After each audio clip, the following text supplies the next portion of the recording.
Tignan nyo nga naman ang mga taong ito, palibhasa sila ay nakaranas ng kasikatan at kayamanan kung bastusin nila ang Diyos ay parang walang bigat. Kaawa-awa ang mga taong ito, hindi nila alam ang kanilang ginagawa sa harapan ng Diyos. Siguro sa paningin nila ay okay lang lahat ng kanilang ginagawa at masaya itong gawin. Ngunit sa mga ganyang gawain ay hindi nalulugod ang Diyos. Biruin mong palitan nila ng pangalan ng grupo nila ang banal na spirito dahil dyan sa ginawa mo ay wala yang kapatawaran.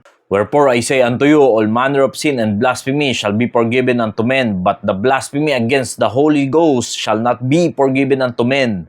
Oo, lahat tayo ay makasalanan at yan ay kayang patawarin ng Diyos, pero may isang kasalanan na hindi napapatawad. At yan ay ang blasphemy against the Holy Spirit. Ang dami-daming pwedeng gawing biro pero yan pa yung napili mo. At ewan ko nga ba kung talagang biro lang kasi mukhang sayang-saya ka dyan sa ginagawa mo. Yan ang nagagawa ng taong malayo ang kaisipan sa Diyos. Para lang magpasikat, pati yan ginawa mo pa. At hindi lang dito nangyayari yan, pati yung mga celebrity sa ibang bansa ay ganyan din ang ginagawa. Kaya mas lalo nating nalalaman na mas nalalapit na ang pagbabalik ng Panginoon dahil lalong nagiging talamak ang mga ganitong gawain na parabang normal na lang. At tila ba napakagaan na ng kasalanan sa iba. This know also that in the last days perilous time shall come, for men shall be lovers of their own selves, covetous, boasters, proud, blasphemers, lovers of pleasure more than lovers of God. Yan ang mga katangian ng tao na malayo sa Diyos. At yan ang mga pag-uugali ng tao sa mga huling araw. Now, saan ba talaga ginamit ang Father, Son, and Holy Ghost?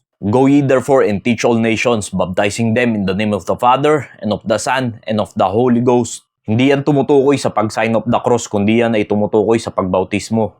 At tayo mga mananampalataya at believers, hindi tayo naligtas para wala lang tayong gawin.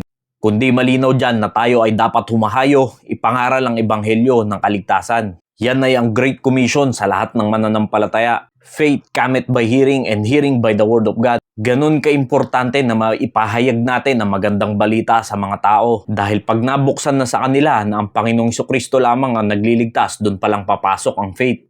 At pag sumampalataya na sila sa Panginoong Jesucristo, doon pa lamang sila magkakaroon ng kaligtasan. Diyan papasok yung teach all nation. At pagkatapos na sila ay ligtas na, diyan naman papasok ang water baptism. Baptizing them in the name of the Father and of the Son and of the Holy Ghost. At pagkatapos na sila ay mabaptize, anong mangyayari? Teaching them to observe all things whatsoever I have commanded you, and lo, I am with you always, even unto the end of the world.